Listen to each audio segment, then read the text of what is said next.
I'm in the game. I'm in the game, and don't talk to me about anything else, because there's nothing else that I want to discuss.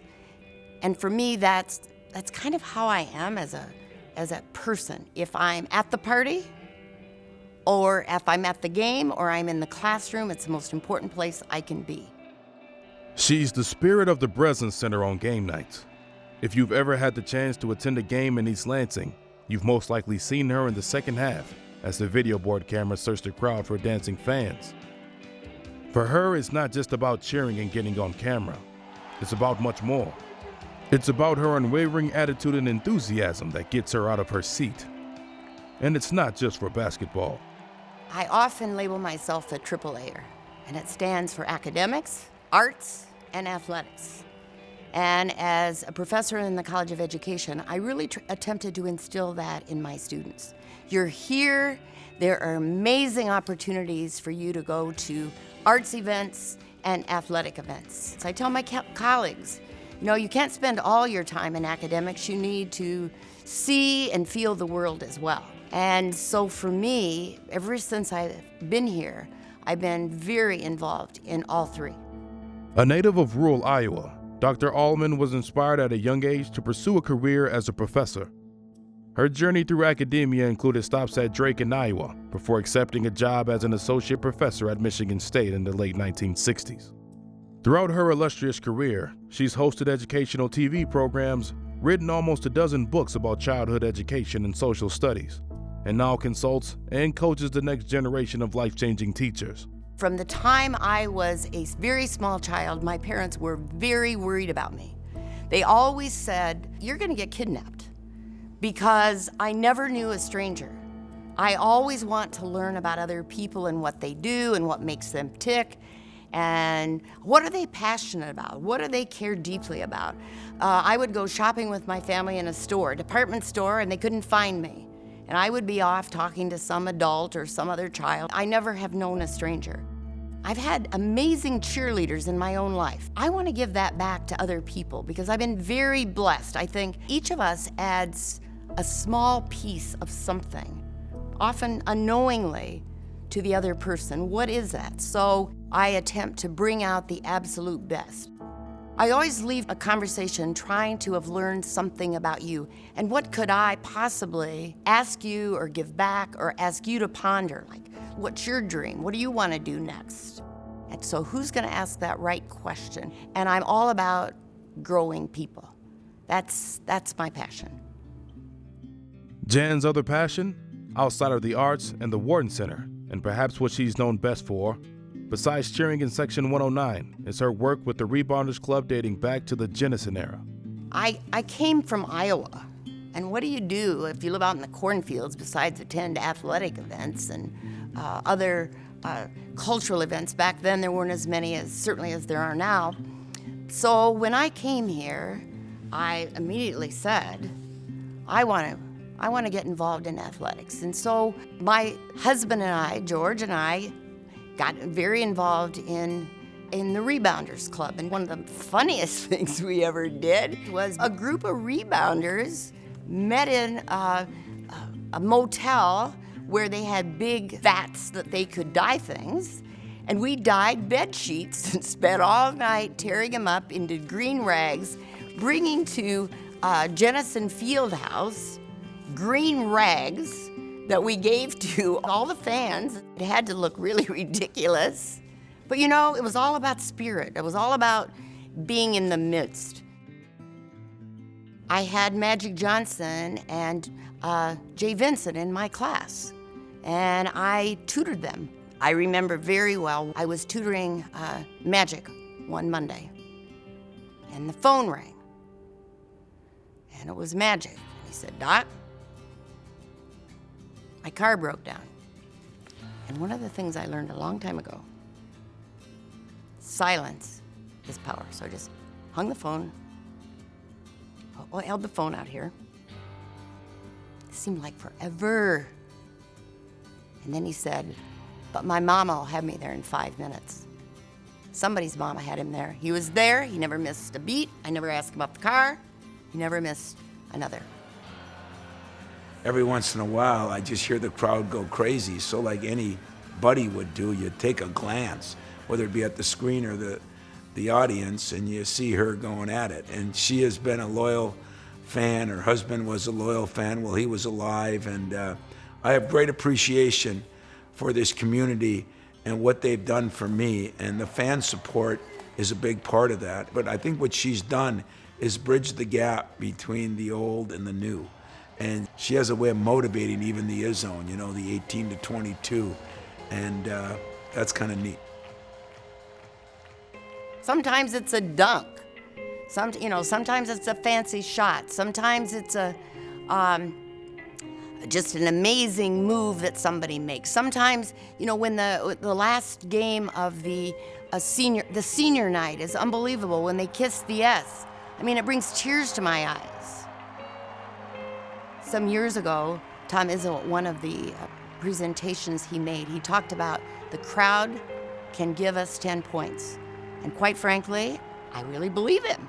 My message to anyone who attends the Breslin, we need to bring our A game to every one of the upcoming events and see what happens, and really just give it our 110%, because I think it matters.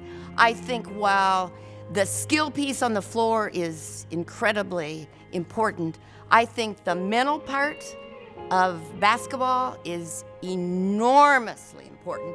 I think it is in learning. It's like, what's going on, what record's going off in your head, and how can we make really sure it's the most positive thing it could possibly be.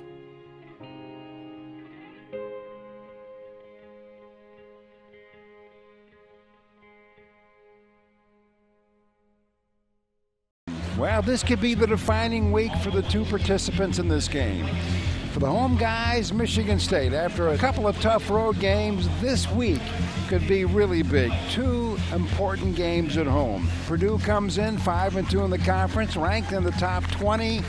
A signature win would be good to build the resume of Michigan State. Keep an eye on Miles Bridges, 22 and white, one of the top freshmen in the country. And get ready for a real battle inside between Nick Ward and Caleb Swanigan as Aaron Harris buries a three. Swanigan has it again. He's taking Ward with him. He can't get free ball knocked away. Here comes Michigan State on the run. Tom. Over to Langford. Here comes a long ball. He got it! Great extra pass there by Kenny Goins to Langford, wide open for that three. It's hard to imagine a front line in major college basketball smaller than Michigan State has, but I don't know if there's one better right now. No kidding. I mean, sometimes you can use that to your advantage, and right now Michigan State is doing that. Playing a little harder, trying to get the big guys from Purdue out of position. Look at the speed getting down the court. That's the way the Spartans want to play tonight. They want to beat Purdue down the court. Time for Michigan State. Bridges. Yes! Coast to coast, the freshman to end the half. And they'll go to the locker room tied at 39.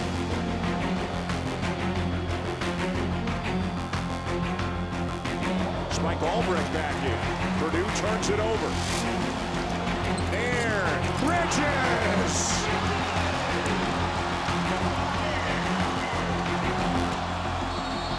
Alvin Ellis, get it out of here.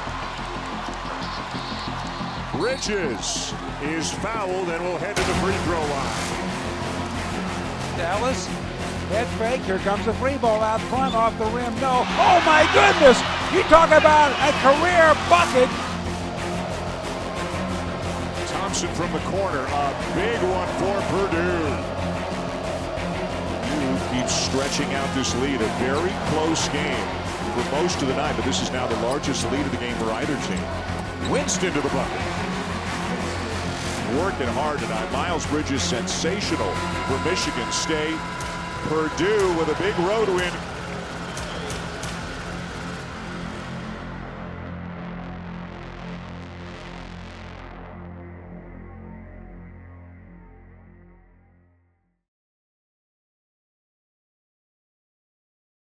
There's no fast food restaurants. We got a Subway. That's the closest thing you'll get. You have 3-4 stoplights in the whole town, population of only 2,500. Our school's K through 12, so everyone knows everyone, so it's a real tight-knit community.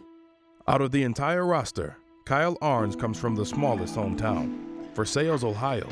But the 6'5" forward was big in his small community, making headlines early in his high school career, and even appearing on SportsCenter for a ridiculous dunk during his sophomore season. Versailles grabs it. It's Ahrens. He's going to jam it home. A one-handed stop. Kyle was a very fast crawler and wasn't a walker, but he would spend probably 3 or 4 hours in our little laundry room with a little Tykes hoop and would just keep repeatedly shooting before he could even walk. So he was already obsessed with the fact that the ball went through the hoop. I babysat back then to stay home, and kids would come in the door and he'd lead them back to the laundry room to play basketball. He's always loved to play the game.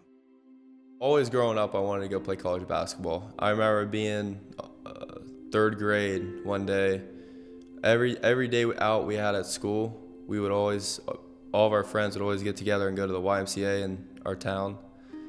And there's a pool there, and we'd go play basketball all day and everything. And I just would be like, I want to actually play basketball when I'm older. That's something I want to do.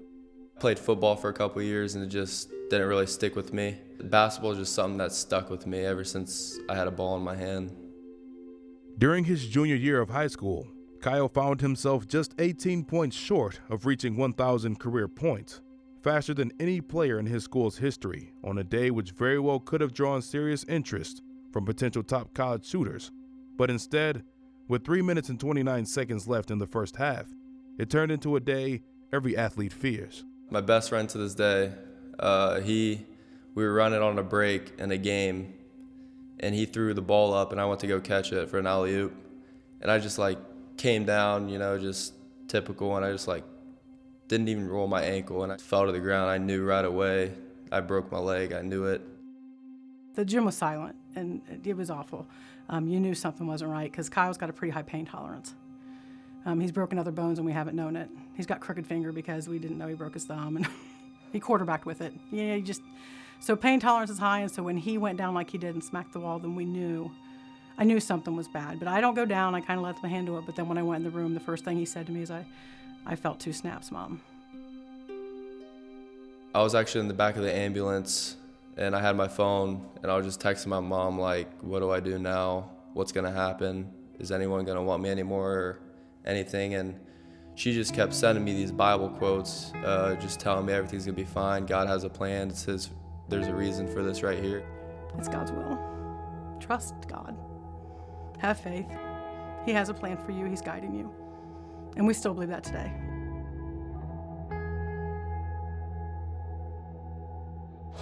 Well, one of our judges, Martine Cleaves, is probably liking this kid off to his alma mater, Michigan State. Arms behind the back, throws it with the left. Like that. Very creative. There's Martine. Come on, Martine, give him a 10. You're better than that, Martine, no? Everybody gives him a 9 across the board. He's driven. He's worked hard for everything he's done. He's actually, when he had the offer and he stepped into one of Coach Izzo's practices, he was done. He knew where he wanted to go. They practiced the way he wants to play. It's just the fit for it was for him. Kyle looked at me at one point and said, Mom, I can't sit down. And he got up and went, and the tears welled in my eyes, and I thought, well, this is it. And when we came back from Michigan State, I said, boy, Kyle, this is about as far as we can go and make your home games, because 3 hours and 15 minutes get you home about 1:32 in the morning for work the next day. Kyle is a guy that I think his best basketball is ahead of him. He went through a very difficult injury, a break in his leg when he was in high school, missed a year of high school, came back, almost redshirted last year, but hadn't played in so long, wanted to play. He's a phenomenal shooter, a very good athlete, and a fairly tough kid. And I think he's, as crazy as it sounds, just starting to come into his own right now. In the wing, Ahrens for 3. He got it! He's got 3, his first bucket as a Spartan. There's actually a lot of things that I love, but the one thing that actually puts it above everything else is all the preparation we do. like it's something I've never done before. Watch as much film as we watch, the scout team that we do, go against the scout team that we play with, the traveling, just being with each other in the hotel, you know, kicking it, having a good time. And then when it's ready to get down to business, you put your head in the dirt and go down to business. So there's a lot of factors that I love about college basketball. McQuaid has it in the wing. Ahrens wide open for a three. He got it. Ahrens has nailed 5 points on his ledger right away in the second half. You know, Versailles being out in the middle of nowhere, you come into Michigan State, big campus. The basketball guys, you know, he can't say enough about his teammates, the camaraderie, the practices, building, helping each other out. You know, it's not one guy doing a great job, it's everyone doing a great job and building on it. All you got, come on, the rest you got, all you got, all you got. He's starting to feel more comfortable. He hasn't played as much as probably I would like him to, or maybe he would like to, but he's starting to get a feel, and the way he can shoot it, and the way the athletic ability that he has, the toughness that he has, I still think he has a very bright future here at Michigan State. Has it been a little slower than he'd like? When you have the kind of injury he did, that would set anybody back a lot of years. But at the same time, the progress he's made recently, I see a bright future.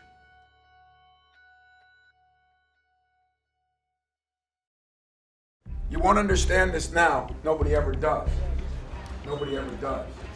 But when the guys call back and they talk about our win here by 50 points in 2000, or a win by 40 in 2001, or the things they did, when they call back now because it's Michigan week, those are the memories they have. Make a memory for yourself. Other people's memories are great. They're not as good as your own.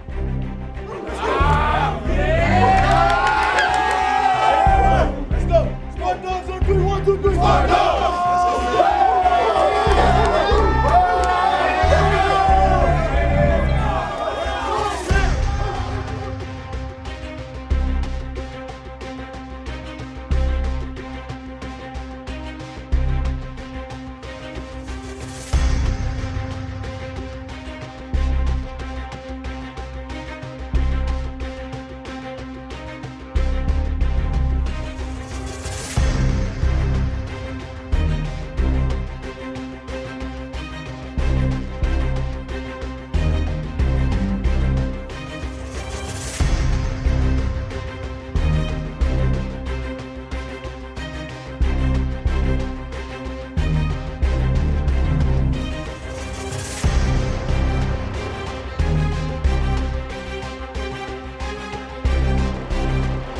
.35 to go first half. Ellis has it. Down low.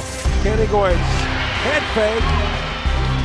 Got to now off his feet, followed by a slam. That's his first two. Well, a great screen and roll action there between Ellis and Goins. What patience by Kenny Goins.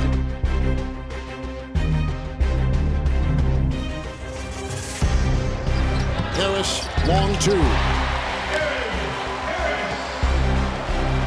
8 to play in the first half. Duncan thought 3, drives inside, hammered as he takes it in, knocked away.